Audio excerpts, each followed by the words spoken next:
जो भरा नहीं है भावों से बहती जिसमें रसधार नहीं, वह हृदय नहीं है पत्थर है जिसमें स्वदेश का प्यार नहीं।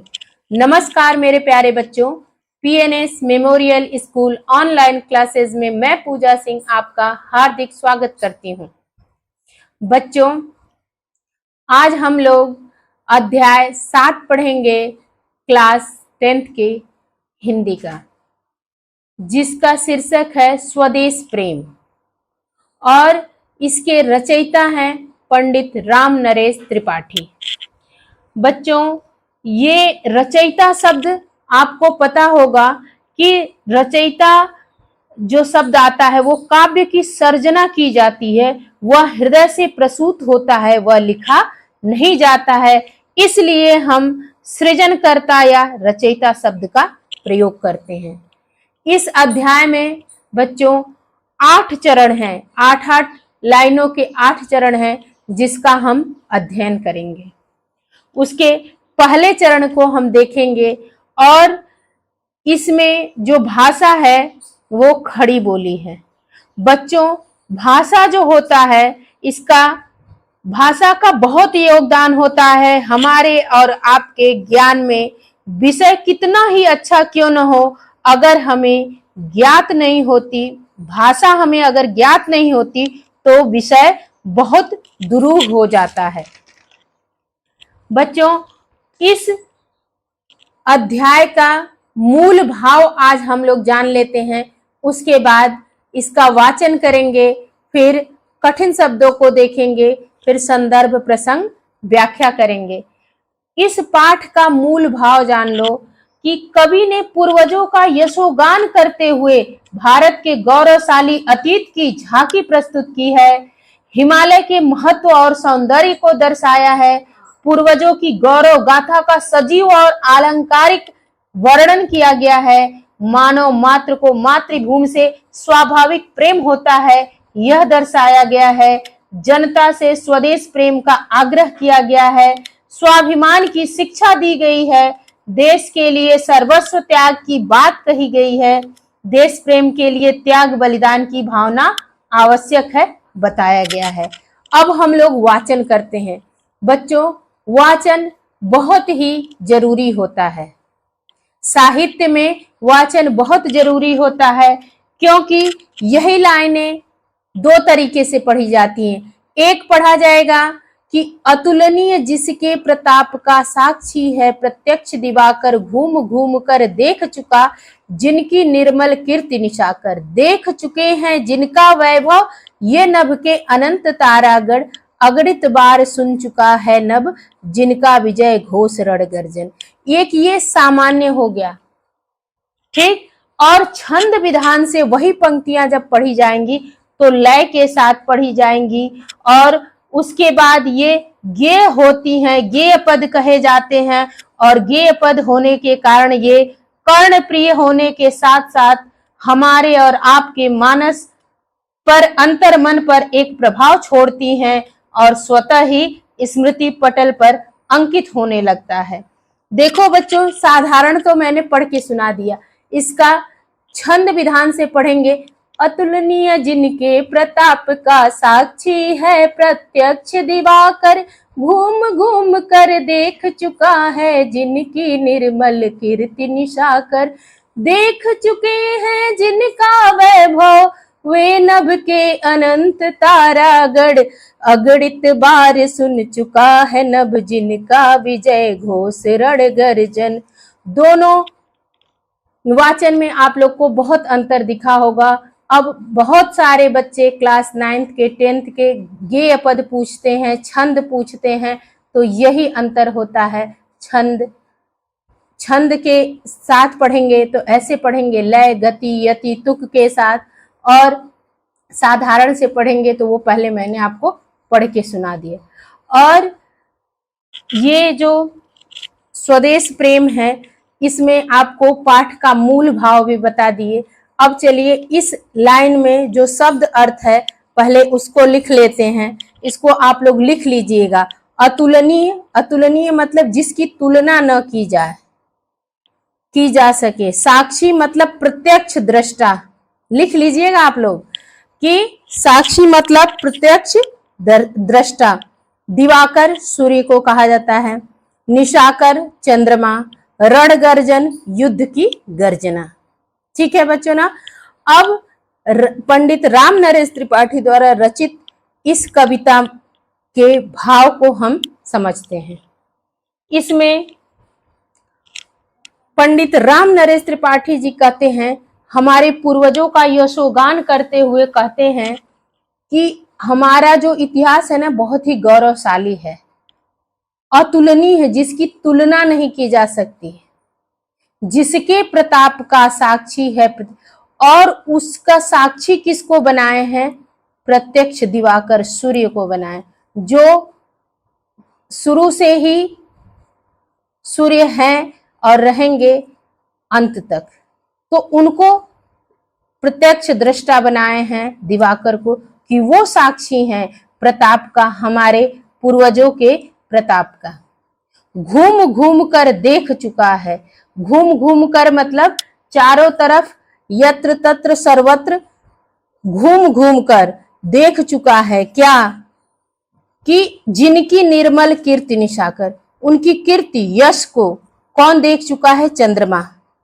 त्रिपाठी जी कहते हैं कि तुम अपने उन पूर्वजों का स्मरण करो जिनके अतुलनीय प्रताप की साक्षी सूर्य आज भी दे रहा है।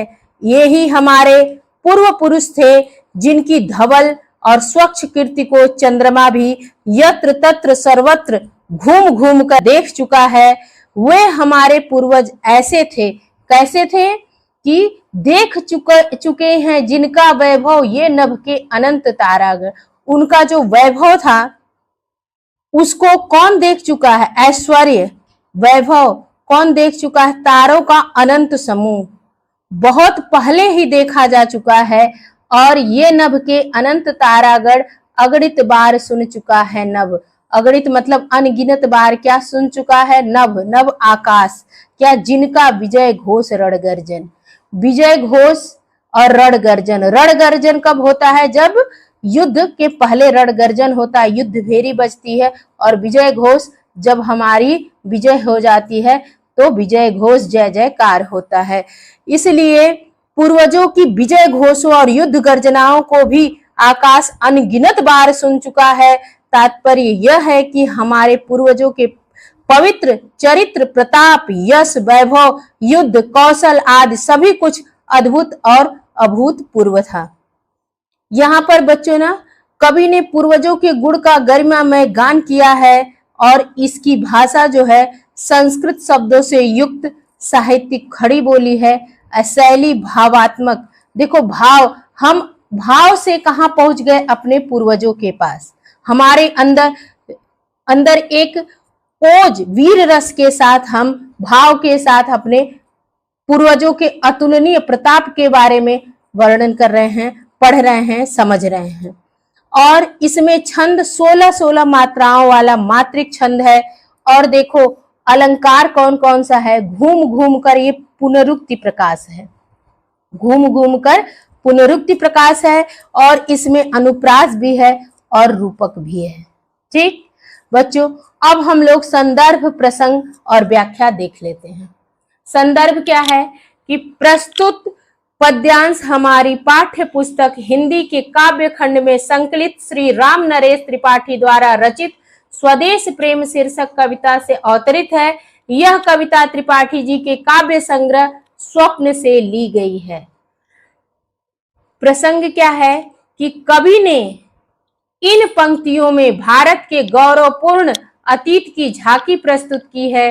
व्याख्या लिख लीजिए कि त्रिपाठी जी कहते हैं कि तुम अपने उन पूर्वजों का स्मरण करो जिनके अतुलनीय प्रताप की साक्षी सूर्य आज भी दे रहा है। ये ही तो हमारे पूर्व पुरुष थे जिनकी धवल और स्वच्छ कीर्ति को चंद्रमा भी यत्र तत्र सर्वत्र घूम घूम कर देख चुका है। वे हमारे पूर्वज ऐसे थे जिनके ऐश्वर्य को तारों का अनंत समूह बहुत पहले देख चुका था। हमारे पूर्वजों की विजय घोषों और युद्ध गर्जनाओं को भी आकाश अनगिनत बार सुन चुका है। तात्पर्य यह है कि हमारे पूर्वजों के पवित्र चरित्र, प्रताप, यश, वैभव, युद्ध कौशल आदि सभी कुछ अद्भुत और अभूतपूर्व था। काव्य सौंदर्य क्या है कि भाषा साहित्यिक खड़ी बोली है, शैली भावात्मक है, रस वीर है, छंद मात्रिक है, गुण ओज है, अलंकार अनुप्रास रूपक और पुनरुक्ति प्रकाश है। ठीक है बच्चों, अब हम लोग पंडित राम नरेश त्रिपाठी जी के जीवन परिचय को देख लेते हैं। कवि परिचय के अंतर्गत पहला ही प्रश्न आप लोग का रहेगा जो बहुत बार आया हुआ है, हो सकता है इस साल भी आ जाए, कि श्री राम नरेश त्रिपाठी का जीवन परिचय देते हुए उनकी काव्य कृतियों, रचनाओं का उल्लेख कीजिए। राम नरेश त्रिपाठी का जीवन परिचय देते हुए उनकी किसी एक रचना का नामोल्लेख कीजिए। बच्चों उत्तर डाल के लिख लो कि पंडित राम नरेश त्रिपाठी स्वदेश प्रेम, मानव सेवा और पवित्र प्रेम के गायक कवि हैं। इनकी रचनाओं में छायावाद का सूक्ष्म सौंदर्य एवं आदर्शवाद का मानवीय दृष्टिकोण एक साथ घुल मिल गए हैं। आप बहुमुखी प्रतिभा के संपन्न साहित्यकार हैं। राष्ट्रीय भावनाओं पर आधारित इनके काव्य अत्यंत हृदय स्पर्शी हैं। जीवन परिचय। हिंदी साहित्य के विख्यात कवि राम नरेश त्रिपाठी का जन्म 1889 ईस्वी में कब हुआ था? इनका जन्म 1889 ईस्वी में उत्तर प्रदेश के जौनपुर जिले के कोयरीपुर ग्राम के एक साधारण कृषक परिवार में हुआ था। इनके पिता पंडित रामदत्त त्रिपाठी एक आस्तिक ब्राह्मण थे। इन्होंने नवीं कक्षा तक स्कूल में पढ़ाई की तथा बाद में स्वतंत्र अध्ययन और देशाटन से असाधारण ज्ञान प्राप्त किया और साहित्य साधना को ही अपने जीवन का लक्ष्य बनाया। इन्हें केवल हिंदी ही नहीं वरन अंग्रेजी, संस्कृत, बंगला और गुजराती भाषाओं का भी अच्छा ज्ञान था। इन्होंने दक्षिण भारत में हिंदी भाषा के प्रचार और प्रसार का सराहनीय कार्य कर हिंदी की अपूर्व सेवा की। ये हिंदी साहित्य सम्मेलन की इतिहास परिषद के सभापति होने के साथ साथ स्वतंत्रता सेनानी एवं देश सेवी भी थे। साहित्य की सेवा करते करते सरस्वती का यह वरद पुत्र सन 1962 ईस्वी में स्वर्गवासी हो गया। आप लोग बताओगे कि 1962 में और क्या हुआ था? इनकी रचनाओं को लिख लेते हैं और याद कर लेते हैं। रचनाएं। त्रिपाठी जी श्रेष्ठ कवि होने के साथ साथ बाल साहित्य और संस्मरण साहित्य के लेखक भी थे। नाटक, निबंध, कहानी, काव्य आलोचना और लोक साहित्य पर इनका पूर्ण अधिकार था। इनकी प्रमुख काव्य रचनाएं निम्नलिखित हैं। खंड काव्य लिख लो, मुक्तक काव्य लिख लो, लोकगीत। अब खंड काव्य में पथिक, मिलन और स्वप्न से ही आप लोग की ये पंक्तियां हैं। ये 3 प्रबंधात्मक खंड काव्य है। इनकी विषय वस्तु ऐतिहासिक और पौराणिक है जो देश प्रेम और राष्ट्रीयता की भावना से ओतप्रोत है। मुक्तक काव्य में मानसी फुटकर काव्य रचना है। इस काव्य में त्याग, देश प्रेम, मानव सेवा और उत्सर्ग का संदेश देने वाली प्रेरणाप्रद कविताएं संग्रहित हैं। अब लोकगीत में ग्राम्य गीत, लोकगीतों का संग्रह। इसमें ग्राम्य जीवन के सजीव और प्रभावपूर्ण गीत हैं। इनके अतिरिक्त त्रिपाठी जी द्वारा रचित प्रमुख कृतियां हैं। कौन कौन सी? वीरांगना और लक्ष्मी उपन्यास है इनका। सुभद्रा, जयंत और प्रेमलोक नाटक है। स्वप्नों के चित्र कहानी संग्रह है। तुलसीदास और उनकी कविता आलोचना है। कविता कौमुदी और शिवा बावनी संपादित किए हैं। ये 30 दिन मालवीय जी के साथ इनका संस्मरण है। श्री रामचरितमानस की टीका इन्होंने लिखी है। आक्रोश की बातें, बाल कथा कहानी, गुपचुप कहानी, फूल रानी, बुद्धि विनोद बाल साहित्य है और महात्मा बुद्ध तथा अशोक जीवन चरित आदि है। साहित्य में स्थान खड़ी बोली, या ये हेडिंग डाल के लिखना आप लोग कि साहित्य में स्थान खड़ी बोली के कवियों में आपका प्रमुख स्थान है। अपनी सेवाओं के द्वारा हिंदी साहित्य के सच्चे सेवक के रूप में त्रिपाठी जी प्रशंसा के पात्र हैं। राष्ट्रीय भावों के उन्नायक के रूप में आप हिंदी साहित्य में अपना विशेष स्थान रखते हैं। ठीक है ना बच्चों।